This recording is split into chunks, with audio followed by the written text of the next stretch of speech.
Do y'all remember when Devin Booker was the poster child of empty stats? Now, before you even think about saying anything, I am not one of those guys that called him an empty stats guy. I promise you, I never thought that. I actually don't believe the whole empty stats thing. You telling me a player on a rebuilding team putting up good stats is labeled as empty stats? I just never understood that. Basically, you're saying that he shouldn't hoop.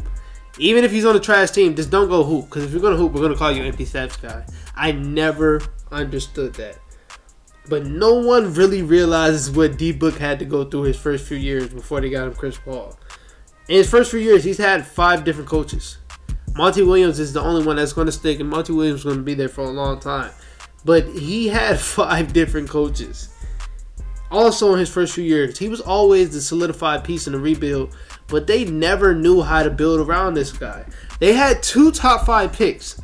Let me know if you know what those picks are. If you don't know, if you do know, pause and go down in the comments and say what they are. But I'm pretty sure you don't know. Those first 2 picks that were in the top 5 were Dragan Bender and Marquise Chris. 2 guys that are struggling to keep his job right now. Marquise Chris actually just earned a contract from the Dallas Mavericks, and he well deserved that. But for a guy at a first round, he was a 4th overall pick, and this is probably his 5th team. That's terrible. Dragan Bender, he's out of the league, who literally just got drafted 3 years ago. Just look at all the stuff that D-Book has to go through. But then it all started to turn around. One year they ended up drafting DeAndre Ayton, that number 1 pick. At that time, he was the best player in the draft. The next year, or the year before that, is either one. They drafted Mikal Bridges at 10, a player that shouldn't even been that low. Got him at 10. They traded for him from the 76ers, who they probably should have kept him. But they got him at 10. And then the next year, at 11, this pick, a lot of people found questionable. But looking back on it, I understand. When you see your guy, go get your guy. I believe they traded up to get Cam Johnson at 10. I know y'all remember that whole meme when they told Kobe White that his college teammate got drafted at number 11 overall. He was really surprised. Everybody was surprised because they was like, bro, Cam Johnson is a decent shooter, decent defender, but the dude's 24 years old. We're in a league where guys in a lottery should be like, 18, 19? But the dude's like 23, 24 years old. At that time, it just didn't make sense. But looking at it right now, of course, hindsight is 2020, but it makes sense, bro. You see your guy, go get your guy. D-Book for many years has been an all-star type player. The past 4 years, but he never really got an all-star nod. And I've always found that confusing because nowadays we're giving all-star nods to what? Bradley Beal, Trae Youngs, and those are guys that are on terrible teams. And I'm not saying this to go at those guys, but your whole argument for the first few years that Devin Booker was going crazy when he was dropping 24-6 or 24-7 was, oh, he's not on a good team, so why are we getting him an all-star? That literally never made sense to me, bro. Never ever made sense to me. Now we're getting guys that's what? Trae Young just made the all-star game. I'm not saying he shouldn't have made it. He definitely should have made it. But dude's averaging 29 and 8 on a terrible team. Why is he an all-star? LaMelo, what? He's averaging damn near triple-double. DeJounte Murray, why are they all-stars? But for the first few years when D-Book was doing his thing, oh, you didn't want to give him an all-star. Do you guys know that this year is D-Book's first year really making an all-star team? I don't believe he made it last year, and if he didn't, that's crazy because he definitely deserved to make it. His team was the top 2 team in the West. That automatically warrants 2 all-stars. But the year before that, he made it on injury reserve. D-Book has never made an all-star game simply off votes or off coaches' votes until this year. That is sad, bro. That's completely disrespectful. And then I told you guys in my video a couple days ago, a lot of people were worried about this team when Chris Paul was getting out. Worrying if they were going to be able to stay above water and stuff. And I told y'all, bro, this team is they're going to miss Chris Paul, of course, but it's not going to be a huge loss like everybody thinks it is. 2 years in a row, D-Book was playing next to Tyler Ulis. So D-Book had to play most of the point guard role, and Devin Booker came in and averaged 26 and 7. Mind you, didn't make an all-star in either of those years, wasn't even thought about because he had a terrible team. But D-Book is capable of playing a point guard, bro. He's capable of being a point guard. He did it back-to-back years. I would understand if it was like, it's just a period of time, but no, D-Book played point guard basically for 2 years in a row. He's capable of doing that. Very capable of doing that. Yesterday, he had to play point guard. This is his first game playing point guard. This is Chris Paul's first game being out. Let's go watch what he did yesterday because simply he picked them boys apart.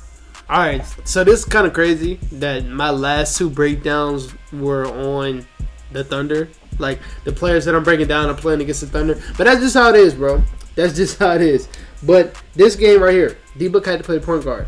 Look how D-Book kept his head up off this pick and roll and seeing Mikal Bridges in the corner, man. And what allows him to do this is he's a 6'7" guard. 6'7", 6'6" guard. So it allows him to see over the defense. Right here, DeAndre Ayton comes to set a strong screen. Everybody, Trey, man, you got to get better on defense. Because in the last 2 videos, bro, he's been standing in the plate and paint a lot, not realizing who he's leaving in the corner. But right here, he has many options. He can give it to him, and then he'll drive. He'll probably finish that over both of them, or he'll just kick it out to a shooter. But D-Book sees them right here. Decent corner passes. Shea was expecting him to go to Jay Crowder because Jay Crowder was a little bit open. But no, D-Book seen over the offense. He could have shot it. Mikal Bridges has a quick enough shot to shoot that. But sees the mismatch, drive. Could have got an and 1 right there. The smart passing from D-Book and his point guard role. We got a few more. One right here. Again, he's an amazing pick and roll player. More scoring than assisting. But when it comes to pick and roll and assisting wise, he's not a bad player on getting playmaking options on a pick and roll. Look at the many options he created off this pick and roll. Right here. They don't have a big. I swear they have Poku labeled as 7 foot. I swear he's not 7 foot. But JaVale is one of the best rollers we have in this league. You go right here. Now watch how the play unfolds. He can hit Aaron Holiday in that corner. Or he can hit Landry Shamet right there. Or he can hit JaVale McGee right here. But again, Trey, man, I'm going to bite a little bit too hard. Because what? That's how much attention you have to give number 1. You have to give D-Book that much attention. And now you're leaving the 3-and-D small forward in the corner wide open. And that's cash. That's cash. We're like, man, look at all the eyes, man. 2, 4, 6, 8, 10. That's 10 eyes. All on Devin Booker. All on him, man. I know I say this a lot when I'm doing my breakdowns. But I love how players just draw attention and then find the easy kickouts. Because I feel like that's just a simple part of the game. Just a simple part of the game. Now, like I said, man, D-Book being 6'6", 6'7" allows him to see over the offense. That was the one thing I used. Allows him to see over the defense. That's the one thing I used. And back in the day, like when they used to have Donovan Mitchell and Devin Booker arguments, I used to be like, bro, Devin Booker's a point guard, bro. D-Mitch, he tries to be a point guard and like tries to play make a little bit, but his size won't allow him to do a lot of stuff Devin Booker does. Look how he finds Landry Shamet over in this corner. Off the pick, little pick.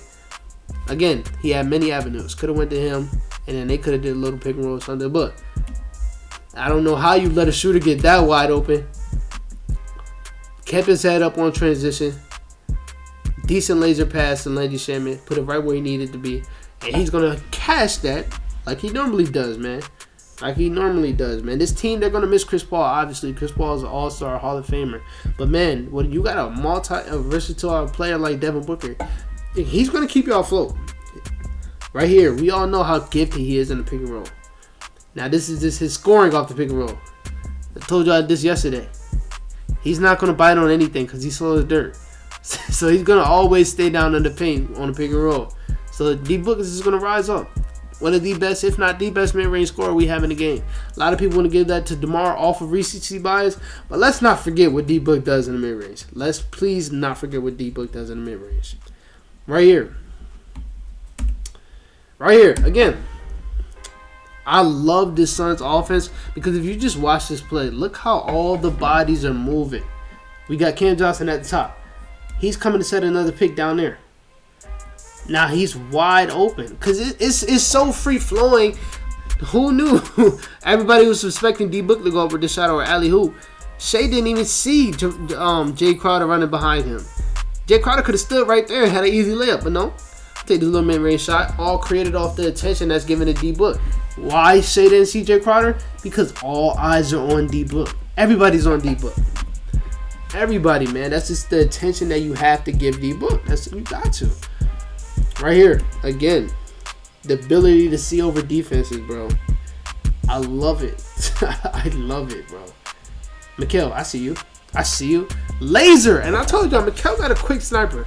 He got a quick sniper. But look, seeing over the defense, man. Cross court pass as shooting guard position. But I'm telling you, he could play the point guard if he wanted to.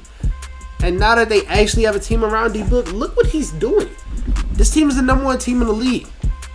I don't care all that Chris Paul stuff. I was on them drugs last year too. I was saying Chris Paul was the most important player on the team. No, it's D-Book. It's not even close. It's not even close. But beautiful pass. Beautiful pass by D-Book, bro. Beautiful. Right here. Alright. Again, we know how elite of a scorer D-Book is.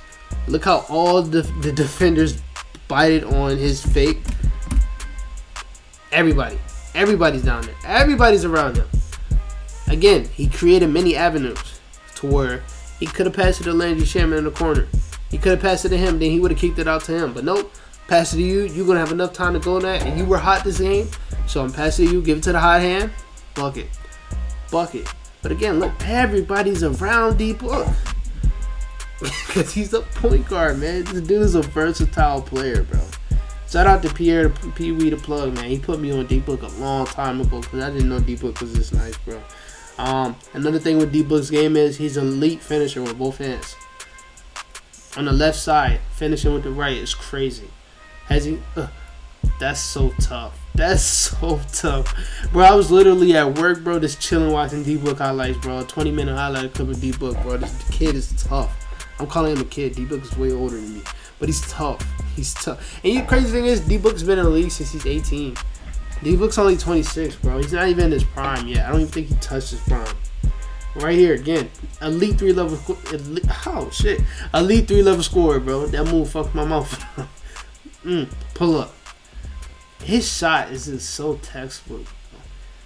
That's so tough. Like I told y'all a couple days ago, man. This team won't take a huge dip, especially when you're playing Devin Booker at the point guard. And I feel like if the Suns go on a stretch with Devin Booker in the point guard and with Chris Paul out, we have to have a talk about Devin Booker being in the MVP race. They just came out with the MVP ladder, and let me see where he was at in that ladder, because if he wasn't on that ladder, that's pretty disrespectful, and this is why this video is coming out. But let's see where he's at on this race. On this race, Devin Booker is at 8. Not bad. Not bad. I can't even be mad at that. Chris Paul is still at 10. Understandable. But if Devin Booker goes on a run with this team that they have right now, we got to give Devin Booker his respect. He has to be talked about in the MVP race because, bro, they are the best team in the league, and it's by a large margin. And he's the best player on the team. I wouldn't say by a large margin, but to me, it's by far he's the best player on the team. So let's start giving this guy his respect, bro. He's here. He's here. Stop comparing him to Kobe. But yeah, he's here. Shout out to D-Book.